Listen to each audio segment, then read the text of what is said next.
My daughter was somewhat interested in science, and I thought I could help her to be even point that as a way for her. I had received my first science kits at an early age, and so when she was 11 years old, I gave her her first chemistry set, and she loved it. But when my mother-in-law heard about it, she said, "That's not for girls." What kind of messages do women get? Well, you know, science, math, that's a boy thing. No, that wasn't a good enough reason. I could see no genetic reason why that should be true. When I was here at Hopkins, this was all men. And so the issue never came up.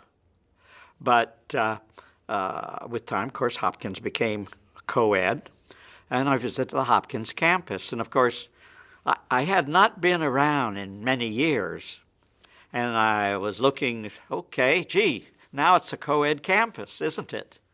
And I started asking questions. Well, where are the women professors? What departments have women as chairs? And I was focusing, I have to say, on the engineering school. I heard that, well, there's a lot of competition for them, and there are very few women out there who have the graduate degrees, and so they're in short supply. So the task became more graduate students. Let's give them some support. So that's when we started the Heath Fellowships, and this was back in the 90s. The Heath Fellowships is given to women in graduate school in engineering, simply. And it's not just what I put in, but for every dollar I give to the Heath Fellowship, Exxon now matches it 2 for 1, which has helped things grow. Well, I feel like I'm doing something directed towards my primary driving force, the value of fairness.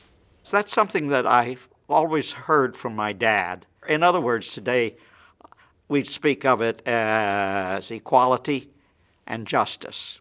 He spoke of fairness, and I also remember he added to that duty, your own responsibility to assure that there are fairness. I really love this, responding to my own values, but also being able to do it here. Hopkins has given me a place and people to work with in advancing the things for them, and I get a great deal of satisfaction.